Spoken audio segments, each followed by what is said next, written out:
Dear students, welcome to Brain Budge Academy YouTube channel and also welcome to Daily Current Affairs course in Telugu. This is presented by me. My name is Venkat Lakshmi Narayana Kudumala. So ఈ క్లాస్లో మనం July 2వ తేదీకి సంబంధించినటువంటి current affairs గురించి discuss చేద్దాం.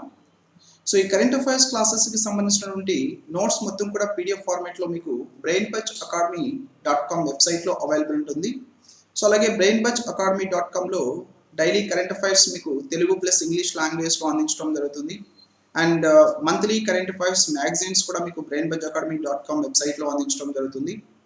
Sorry for the delay guys. So మనకి దాదాపుగా 1 month పైన డిలే వచ్చింది. సో అన్నీ కూడా నేను కంప్లీట్ చేయడానికి ట్రై చేస్తాను. సో మీకు పర్టికులర్ టైం అనేది నేను చెప్పలేను కానీ so I will complete as soon as possible. So maximum next 1 week లోపు మ్యాక్సిమం మనం అన్నీ కూడా కంప్లీట్ చేసేద్దాం. Let's see. సో అలాగే ప్రజెంట్ నేను అన్అకాడమీ ఏబిపిఎస్సి టీఎస్పిఎస్సి యూట్యూబ్ ఛానల్లో కూడా అన్అకాడమీ ఏబిపిఎస్సి టీఎస్పిఎస్సి ఇక్కడ కూడా మనం టీచ్ చేయడం జరుగుతుందండి. అన్అకాడమీలో ఏబిపిఎస్సి టీఎస్పిఎస్సి కేటగిరీలో లైవ్ క్లాసెస్. సో నాతో పాటు 30+ ఎడ్యుకేటర్స్ మీకు అన్అకాడమీ ఏబిపిఎస్సి టీఎస్పిఎస్సి కేటగిరీలో లైవ్ క్లాసెస్ తీసుకుంటున్నారు. సో వీళ్ళందరి క్లాసెస్ మీరు జస్ట్ 1 subscriptionతో పొందొచ్చు. దానికి కుడుముల లైవ్ అనేటువంటి రెఫరల్ కోడ్ మీరు యూస్ చేసినట్లయితే ఎక్స్ట్రాగా 10% ఇన్స్టాంట్ డిస్కౌంట్ మీకు అన్అకాడమీ ప్యాకేజ్ మీద రావడం జరుగుతుంది. సో అలాగే అన్అకాడమీ యూట్యూబ్ ఛానల్లో కూడా మనం present science and technology classes తీసుకోవడం జరుగుతుందండి. సో సైన్స్ అండ్ టెక్నాలజీ మీరు ఏబిపిఎస్సి కానీ టీఎస్పిఎస్సి కానీ గ్రూప్ 1 గ్రూప్ 2 లెవెల్లో యూజ్ అయ్యే విధంగా మీకు ఈ క్లాసెస్ టీచ్ చేయడం జరుగుతుంది. So every day 6 PM Unacademy APPSC TSPSC YouTube channel ఉంటుంది. సో దాంట్లో మీకు సైన్స్ అండ్ టెక్నాలజీ క్లాసెస్ వస్తాయి, live classes. So please join that also. Okay. So let's see today's current affairs July 2nd, 2020. So ఈరోజు current అఫైర్స్లో మొదటిగా important days, ముఖ్యమైనటువంటి రోజులకి సంబంధించినటువంటి కరెంట్ అఫైర్స్ కనుక మనం తీసుకున్నట్లయితే మనం ప్రతి సంవత్సరం కూడా జూలై 1వ తేదీన జాతీయ వైద్యుల దినోత్సవంగా జరుపుకుంటున్నామండి. నేషనల్ డాక్టర్స్ డే, జాతీయ వైద్యుల దినోత్సవం. సో మన భారతదేశంలో ఉన్నటువంటి ఇండియన్ మెడికల్ అసోసియేషన్ ఏదైతే ఉందో, Indian medical association. So Indian medical association ఈ డాక్టర్స్ యొక్క ఇన్వాల్యుబుల్ వర్క్ ఏదైతే ఉందో, డాక్టర్స్ కానీ ఫిజిషియన్స్ కానీ వీళ్ళ యొక్క ఇన్వాల్యుబుల్ వర్క్ అంటే విలువ కట్టలేనటువంటి పని. సో వీళ్ళు చేసేటువంటి ఈ విలువ కట్టలేనటువంటి పనికి, వాళ్ళ యొక్క సేవకి ఈ రోజుని వాళ్ళకి థ్యాంక్స్ చెప్పుకుంటూ ఈ రోజుని వారికి డెడికేట్ చేయడం జరిగింది. ఇండియన్ మెడికల్ అసోసియేషన్ ఈ విధంగా జాతీయ వైద్యుల దినోత్సవాన్ని ప్రతి సంవత్సరం కూడా జూలై 1వ తేదీన సెలబ్రేట్ చేయడం జరుగుతుంది. సో అయితే 2020వ సంవత్సరానికి గాను జాతీయ డాక్టర్ల దినోత్సవం, డాక్టర్ల వైద్యుల దినోత్సవం యొక్క ఇతివృత్తంగా lessen the mortality of COVID-19 అనేటువంటిది తీసుకోవడం జరిగిందండి. సో అంటే ఈ కోవిడ్-19 అనేది ఆల్ ఆఫ్ యు నో ప్రస్తుతం ప్రపంచవ్యాప్తంగా కూడా అత్యంత భయాందోళనకి గురి చేస్తున్నటువంటి వ్యాధి. సో ఎక్కువ ప్రాణాలు తీస్తున్నటువంటి వ్యాధి. సో ఈ COVID-19 అనేది 2019 డిసెంబర్లో చైనా దేశంలోని వుహాన్ అనేటువంటి నగరం నుంచి స్టార్ట్ అవ్వడం జరిగింది. సో పాంగోలిన్ అనేటువంటి ఒక జంతువు నుంచి వచ్చినటువంటి వైరస్ COVID-19. సో ఈ COVID-19 యాక్చువల్గా నావెల్ కరోనా వైరస్ ద్వారా ఈ COVID-19 అనేటువంటి వ్యాధి రావడం జరిగింది. సో దీనికి టెక్నికల్ నేమ్ ఇది WHO వరల్డ్ హెల్త్ ఆర్గనైజేషన్ ఇచ్చినటువంటి నేమ్. సో CO అంటే కరోనా, VI అంటే వైరస్, D అంటే డిసీజ్, అంటే కరోనా వైరస్ వ్యాధి 2019 సంవత్సరం ఇది స్టార్ట్ అయింది కాబట్టి 19 ఇక్కడ తీసుకోవడం జరిగింది.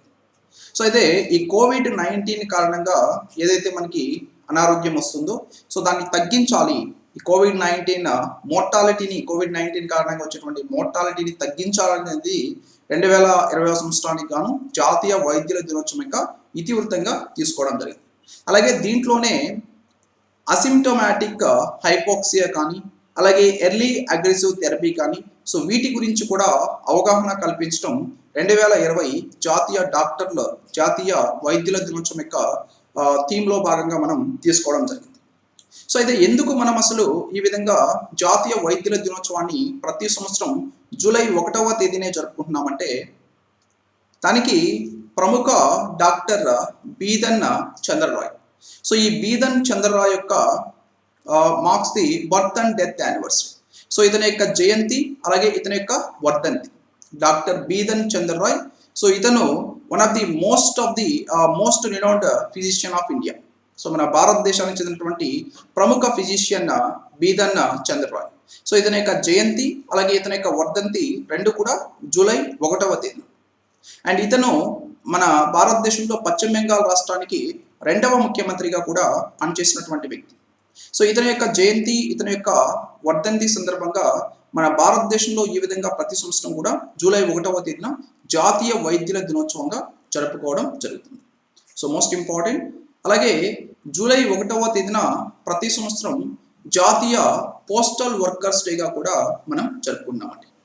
జాతీయ పోస్టల్ వర్కర్స్ డే అంటే ఈ పోస్టులో వర్క్ చేసేటువంటి వారు ఎవరైతే ఉన్నారో, సో పోస్ట్ అనేది మనకి చాలా సంవత్సరాల క్రితం, కొన్ని వందల సంవత్సరాల క్రితం నుంచి కూడా ఈ విధంగా ఈ పోస్టల్ సర్వీస్, సో ఇప్పటికీ కూడా మనం చూసినట్లయితే మనకి ఎలక్ట్రానిక్ మీడియా వచ్చిన మెయిల్స్ కానీ, సో ఈ విధంగా అనేక చాటింగ్ చేయడానికి మెసేజెస్, మెసెంజర్స్ కానీ ఇలాంటివి ఎన్ని వచ్చినా కూడా ఇప్పటికీ మనం ఈ పోస్టల్ సర్వీస్ అనేది యూజ్ చేస్తున్నాం. సో ఇక్కడ ఈ పోస్టల్ సర్వీస్లో ఎనలేనటువంటి సేవ చేస్తున్నటువంటి పోస్టల్ మ్యాన్స్ కానీ, సో వీళ్ళంతా కూడా చాలా మంది ఉన్నారు.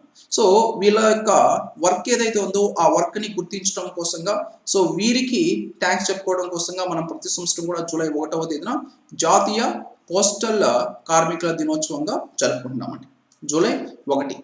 So director general of post Arundhati Ghosh ప్రస్తుతం.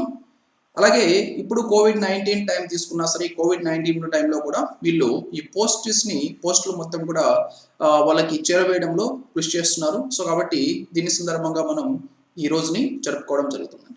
ఓకే, జాతీయ postal workers day we are celebrating every year on July 1. So next అంతర్జాతీయ అంశాలకి సంబంధించినటువంటి కరెంట్ అఫైర్స్. సో రీసెంట్గా Association of south east Asian nations యొక్క 36వ సమావేశాన్ని వర్చువల్గా నిర్వహించడం జరిగింది. వర్చువల్గా అంటే మనకి ప్రస్తుతం ఈ కోవిడ్-19 కారణంగా దీన్ని యాక్చువల్గా వీడియో కాన్ఫరెన్స్ ద్వారా నిర్వహించడం జరుగుతుంది. ఏ సమావేశం తీసుకున్నా సరే వాటిని ఇప్పుడు వీడియో కాన్ఫరెన్సెస్ ద్వారా నిర్వహించడం జరుగుతుంది. సో వర్చువల్గా వియత్నాంలో జరిగిన 36వ ఆసియాన్ సమావేశం. Please remember, association of south east Asian nations. ASEAN means association of south east Asian nations. So ఈ association of south east Asian nations యొక్క 8వ సమావేశాన్ని ఇటీవల వర్చువల్గా వియత్నాం నుండి నిర్వహించారని మనల్ని అడగొచ్చు. సో దీన్ని రీసెంట్గా Association of south east Asian nations సమావేశం ఏదైతే ఉందో 36వ సమావేశం, ఈ 36వ సమావేశాన్ని రీసెంట్గా మనకి వియత్నాం నుంచి నిర్వహించడం జరిగింది. సో అలాగే దీని మీద మనల్ని క్వశ్చన్ మరొక విధంగా కూడా అడగొచ్చు. సో 36వ association of south east Asian nations సమావేశాన్ని రీసెంట్గా ఈ కింది వాటిలో ఎక్కడ నిర్వహించారని కూడా మనల్ని అడగచ్చు. సో దీన్ని ఇటీవల నిర్వహించింది వియత్నాంలో నిర్వహించడం. అది వియత్నాం నుంచి వర్చువల్గా నిర్వహించడం జరిగింది. వియత్నాంలోని హనోయ్ నుంచి వర్చువల్గా నిర్వహించడం జరిగింది. Please remember, 36th association of south east Asian nations summit press conference June 26, 2020న వియత్నాంలోని హనోయ్ నుండి దీన్ని నిర్వహించడం జరిగింది. సో అయితే దీని యొక్క ఇతివృత్తంగా తీసుకుంది cohesive and responsive Asian.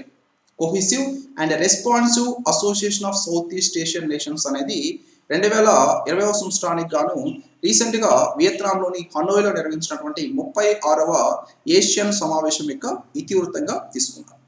So పర్టికులర్గా ప్రస్తుతం ఈ కోవిడ్-19 టైంలో ఈ association of south east Asian nations అన్ని కూడా కలిసికట్టుగా ఇక్కడ వ్యాక్సిన్ డెవలప్మెంట్లో కానీ, సో అలాగే పర్టికులర్గా ఫినాన్షియల్ క్రైసిస్ ఏదైతే ప్రజెంట్ వచ్చిందో సో దాన్ని ఎదుర్కోవడంలో కానీ, ఎగుమతి దిగుమతుల్లో కానీ ప్రతి ఒక్కటి కూడా సాయం చేసుకోవాలని చెప్పేసి ఈ విధంగా కోహెసివ్ అండ్ రెస్పాన్సివ్ ఏషియన్ అనేటువంటిది కూడా దీని యొక్క ఇతివృత్తంగా తీసుకోవడం జరిగింది.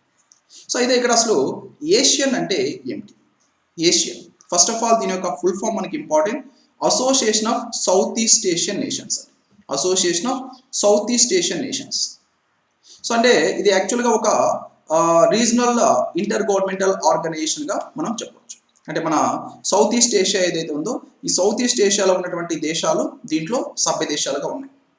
సో దీని యొక్క ముఖ్య ఉద్దేశం ఏంటంటే పర్టికులర్గా ఇది inter governmental cooperation organisation. So కాబట్టి ఈ దేశాల మధ్య ఇంటర్ గవర్నమెంటల్ కోఆపరేషన్ అనేది ప్రొవైడ్ చేయడం కోసంగా, అలాగే ఎకనామిక్ ఫెసిలిటీస్ ఈ దేశాల మధ్య ప్రొవైడ్ చేయడం కోసంగా, ఎకనామిక్ కోఆపరేషన్ అనేది ఈ దేశాల మధ్య ప్రొవైడ్ చేయడం కోసంగా, పొలిటికల్ కోఆపరేషన్కి కానీ అండ్ పర్టికులర్గా సెక్యూరిటీ కానీ, మిలిటరీ కానీ, ఎడ్యుకేషనల్ కానీ, సోషో కల్చరల్ కోఆపరేషన్ కానీ, సో వీటన్నిటిని కూడా కల్పించాలి ఈ దేశాల మధ్య, సౌత్ ఈస్ట్ ఏషియన్ నేషన్స్ మధ్య అని చెప్పేసి ఈ విధంగా association of south east Asian నేషన్స్ని స్థాపించడం జరిగింది. సో దీన్ని స్థాపించింది యాక్చువల్గా association of south east Asian నేషన్స్ని మెయిన్గా బ్యాంకాక్ డిక్లరేషన్ ద్వారా స్థాపించడం జరిగింది. బ్యాంకాక్ డిక్లరేషన్ తీసుకొచ్చారు. బ్యాంకాక్ డిక్లరేషన్ తీసుకొచ్చింది 8th August 1967. సో ఈ బ్యాంకాక్ డిక్లరేషన్ ద్వారా association of south east Asian నేషన్స్ని స్థాపించడం జరిగింది. సో దీని యొక్క సెక్రటేరియట్ మనకి జకర్తాలో ఉంటుందండి. జకర్తాలో ఈ association of south east Asian nations యొక్క సెక్రటేరియట్ ఉంటుంది. అయితే ప్రస్తుతం ఈ association of south east Asian నేషన్లో ఉన్నటువంటి సభ్య దేశాలు ఎన్ని అనొచ్చు? సో దీంట్లో ఉన్నటువంటి మొత్తం సభ్య దేశాల సంఖ్య 10 సభ్య దేశాలండి. మోస్ట్ ఇంపార్టెంట్, ప్లీజ్ రిమెంబర్, దీంట్లో ఉన్నటువంటి సభ్య దేశాలు ఒకటి వచ్చేసి బ్రూనై, అలాగే Cambodia, Indonesia, Laos and Malaysia దీంట్లో ఉన్నటువంటి సభ్య దేశం, మయన్మార్, ఫిలిప్పైన్స్, అదేవిధంగా సింగపూర్ దీంట్లో ఉన్నటువంటి సభ్య దేశం, Singapore and Thailand and Vietnam 1 2 3 4 5 6 7 8 9 10. So ఈ 10 కూడా ప్రస్తుతం దీంట్లో ఉన్నటువంటి సభ్య దేశాలు. Okay, Brunei, Cambodia, Indonesia, Laos, Malaysia, Myanmar, Philippines, Singapore, Thailand and Vietnam. So ఈ 10 కూడా association of south east Asian నేషన్స్లో ప్రస్తుతం ఉన్నటువంటి సభ్య దేశాలు. ఈ association of south east Asian nations యొక్క ప్రస్తుత సెక్రటరీ జనరల్గా ఉన్నటువంటి వ్యక్తి లిమ్ జోక్ హోయ్.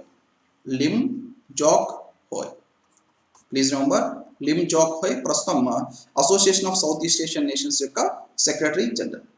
Association of south east Asian నేషన్స్ని బ్యాంకాక్ డిక్లరేషన్ ద్వారా 1967 ఆగస్టు 8న స్థాపించడం జరిగింది. So association of south east Asian nations యొక్క 36వ సమావేశాన్ని ఇటీవల వర్చువల్గా వియత్నాం దేశంలోని హనోయిలో నిర్వహించడం జరిగింది. 36th Asian summit, please remember.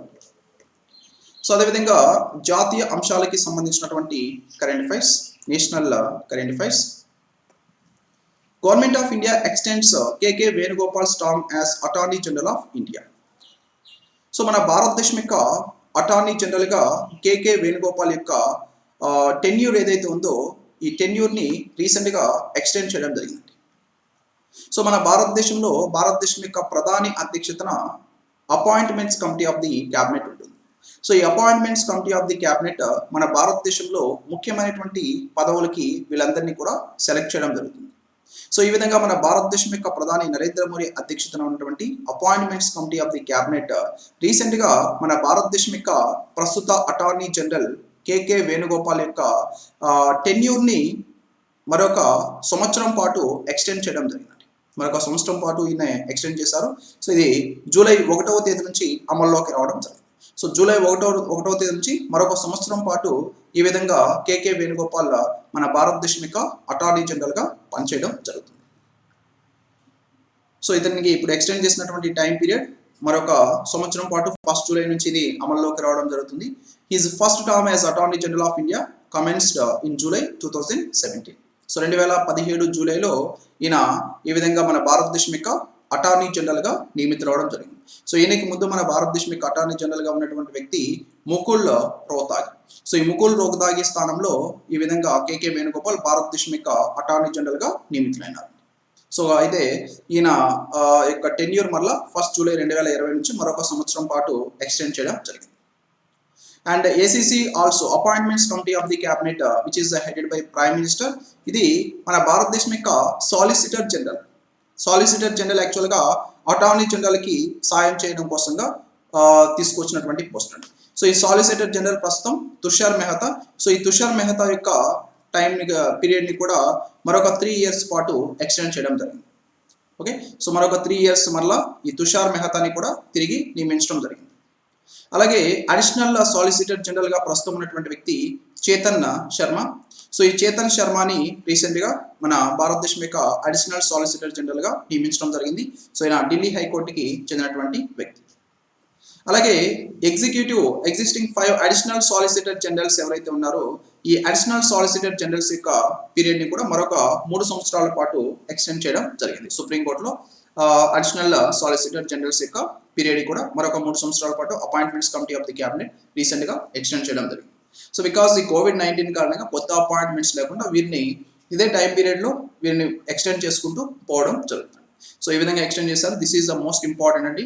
Attorney general of India ప్రస్తుతం కేకే వేణుగోపాల్, అలాగే solicitor Tushar Mehta and additional solicitor general for Delhi high court Chetan Sharma. And present మనకి ఉన్నటువంటి అడిషనల్ సాలిసిటర్ జనరల్స్ సుప్రీంకోర్టులో వీళ్ళ యొక్క టైం పీరియడ్ కూడా 3 years పాటు ఎక్స్టెండ్ చేయడం జరిగింది. So next economy related current affairs. So రీసెంట్గా డిజిటల్ వాలెట్ కోసంగా ఐసిఐసిఐ బ్యాంక్తో స్విగ్గీ ఒక ఒప్పందం కుదుర్చుకోవడం జరిగింది. Swiggy, so I think all of you know Swiggy. So ఇది ప్రముఖ food delivery app Swiggy. So ఈ స్విగ్గీ ఈ విధంగా ఒక డిజిటల్ వాలెట్ కోసంగా, సో అంటే ఈ డిజిటల్ వాలెట్ కనుక మనం తీసుకున్నట్లయితే సో దీంట్లో డైరెక్ట్గా మనీ యాడ్ చేసుకోవచ్చు. మనీ యాడ్ చేసుకుంటే ఆ డిజిటల్ వాలెట్లో స్విగ్గీలోనే ఇది ఒక వాలెట్. సో దాంట్లో మనీ యాడ్ చేసుకుంటే డైరెక్ట్గా మనం ఈ స్విగ్గీ నుంచి ఏదైనా ఫుడ్ ఆర్డర్ చేసినప్పుడు అక్కడి నుంచే అమౌంట్ అనేది కట్ అయిపోతుంది. సో కాబట్టి ఈ విధంగా డిజిటల్ వాలెట్ కోసంగా స్విగ్గీ రీసెంట్గా ఏ బ్యాంక్తో ఒప్పందం కుదుర్చుకుందంటే ఐసిఐసిఐ బ్యాంక్తో ఈ ఒప్పందం కుదుర్చుకోవడం జరిగింది. సో ఈ డిజిటల్ వాలెట్ పేరు స్విగ్గీ మనీ అండి. సో స్విగ్గీ అనేటువంటి ఈ డిజిటల్ వాలెట్ ఇప్పుడు స్విగ్గీ స్టార్ట్ చేయడం జరిగింది. అండ్ స్విగ్గీ ప్రముఖ ఫుడ్ డెలివరీ యాప్ ఇది. దీని యొక్క హెడ్ క్వార్టర్స్ కర్ణాటక రాష్ట్రంలోని బెంగళూరులో ఉంటుంది.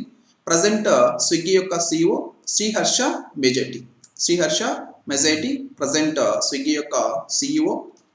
అండ్ ఐసిఐసిఐ బ్యాంక్ మనం తీసుకున్నట్లయితే ఐసిఐసిఐ బ్యాంక్ ఇది ప్రస్తుతం మన భారతదేశంలో ఉన్నటువంటి ప్రైవేట్ రంగ బ్యాంకుల్లో 2వ అతిపెద్ద బ్యాంకు హెచ్డిఎఫ్సి బ్యాంక్ తర్వాత. ఐసిఐసిఐ బ్యాంక్ యొక్క హెడ్ క్వార్టర్స్ మహారాష్ట్రలోని ముంబైలో ఉంటుంది. ప్రజెంట్ దీని యొక్క CEO Sandeep Bakshi present ICICI bank యొక్క సిఇఓ. సో నెక్స్ట్ అవార్డులు మరియు రివార్డులకి సంబంధించినటువంటి కరెంట్ అఫైర్స్. రీసెంట్గా మన భారతీయ రిజర్వ్ బ్యాంకు మాజీ గవర్నర్ సి రంగరాజన్ ఒక అవార్డుని పొందడం జరిగింది. సో ఈ award PC Mahalanobis award. So ఈయన మన భారతదేశానికి చెందినటువంటి ప్రముఖ స్టాటిస్టిషియన్, సో ప్రముఖ ఎకనామిస్ట్ పిసి మహల్నోబిస్. సో ఇతని యొక్క జయంతి సందర్భంగా మన భారతదేశంలో ప్రతి సంవత్సరం కూడా ఈ విధంగా జూన్ 29వ తేదీన మనం నేషనల్ స్టాటిస్టిక్స్ డేగా జరుపుకుంటున్నాం. అంటే జాతీయ గణాంకాల దినోత్సవాన్ని జరుపుకుంటున్నాం.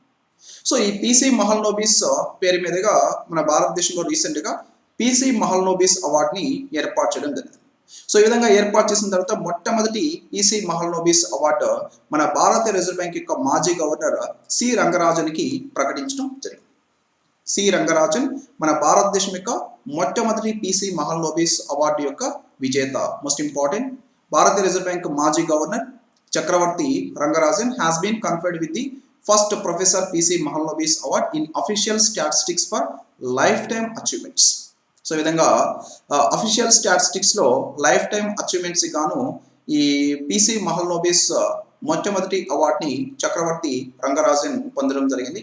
And he received the Lifetime Achievement Award for his contribution in providing solutions in the issues related to the estimation of national income. So మన జాతీయ ఆదాయాన్ని ఎస్టిమేట్ చేయడానికి వచ్చినటువంటి ఇష్యూస్ ఏవైతే ఉన్నాయో ఆ ఇష్యూస్కి సొల్యూషన్స్ ప్రొవైడ్ చేస్తున్నటువంటి వ్యక్తి మన భారతీయ రిజర్వ్ బ్యాంక్ మాజీ గవర్నర్ సి రంగరాజన్. సో ఈయన ప్రొవైడ్ చేసినటువంటి ఈ సొల్యూషన్స్కి ఇతను చేసినటువంటి కంట్రిబ్యూషన్స్కి లైఫ్ టైమ్ అచీవ్మెంట్ అవార్డుని ఇప్పుడు ప్రకటించడం జరిగింది. And the award has been instituted by the Ministry of Statistics and Program Implementation from 2020. ఈ పిసి మహల్నోబిస్ అవార్డుని 2020 సంవత్సరం నుంచి మన భారతదేశంలో ministry of statistics and programme implementation start చేయడం జరిగింది. సో దీని ఇంక పైన వార్షికంగా అందించడం జరుగుతుంది. సో ఎవరైతే అవుట్ స్టాండింగ్ పర్ఫార్మెన్స్ చేస్తుంటారో వాళ్ళ యొక్క అవుట్ స్టాండింగ్ కాంట్రిబ్యూషన్ చేస్తుంటారో ఇండివిజువల్గా కానీ, సో ఇక్కడ అఫీషియల్ స్టాటిస్టిక్స్ని డెవలప్ చేయడంలో ఇండివిజువల్గా ఎవరైతే అఫీషియల్ మెరిటోరియస్ కాంట్రిబ్యూషన్ చేస్తుంటారో అలాంటి వారికి ఈ విధంగా ministry of statistics and programme implementation ఈ అవార్డుని ప్రదానం చేయడం జరుగుతుందండి ప్రతి సంవత్సరం కూడా ఇకపైన. So ministry of statistics and programme implementation ప్రస్తుతం Inderjit Singh and national statistical commission ప్రస్తుత chairman Bimal Kumar Roy and Indian statistical institute present director Sanghamitra Bandyopadhyay. So next ఇతర రాష్ట్రాలకి సంబంధించినటువంటి కరెంట్ అఫైర్స్. హమారా ఘర్ హమారా విద్యాలయ ప్రచారాన్ని ప్రారంభించిన మధ్యప్రదేశ్ ప్రభుత్వం. సో మధ్యప్రదేశ్ రాష్ట్రం యొక్క ముఖ్యమంత్రి రీసెంట్గా హమారా ఘర్ హమారా విద్యాలయ అనేటువంటి ప్రచారాన్ని ప్రారంభించడం జరిగింది. సో ఎందుకంటే ప్రస్తుతం ఈ కోవిడ్-19 కారణంగా ఎక్కువగా ఎఫెక్ట్ చూపించింది ఈ స్కూల్స్ మీద కూడా ఎక్కువ ఎఫెక్ట్ చూపించడం జరిగింది. అలాగే కాలేజెస్ కానీ యూనివర్సిటీస్ కానీ వీటన్నిటి మీద కూడా ఎడ్యుకేషన్ మీద పర్టికులర్గా ఈ ఎఫెక్ట్ అనేది చాలా ఉంది. సో కాబట్టి ఇప్పుడు అంతా కూడా డిజిటలైజేషన్ చేయాలి, ఆన్లైన్ ద్వారా ఈ విద్యని అందించాలి అనేటువంటిది తీసుకొస్తుంది. సో దీంట్లో భాగంగానే ఈ మధ్యప్రదేశ్ రాష్ట్రం యొక్క ముఖ్యమంత్రి శివరాజ్ సో రీసెంట్గా హమారా ఘర్ హమారా విద్యాలయ అనేటువంటి ప్రచారాన్ని ప్రారంభించడం జరిగింది. సో ఇది ఒక క్యాంపైన్ అండి. సో ఈ క్యాంపైన్ ద్వారా ఏం చేస్తారంటే వీళ్ళు పర్టికులర్గా ఈ స్కూల్ స్టూడెంట్స్ ఎవరైతే ఉన్నారో స్కూల్స్కి వెళ్ళేటువంటి వాళ్ళు సో వీళ్ళకి వాళ్ళ యొక్క హౌసెస్ నుంచే ఈ విధంగా ఆన్లైన్లో ఎడ్యుకేషన్ అందించడం జరుగుతుంది.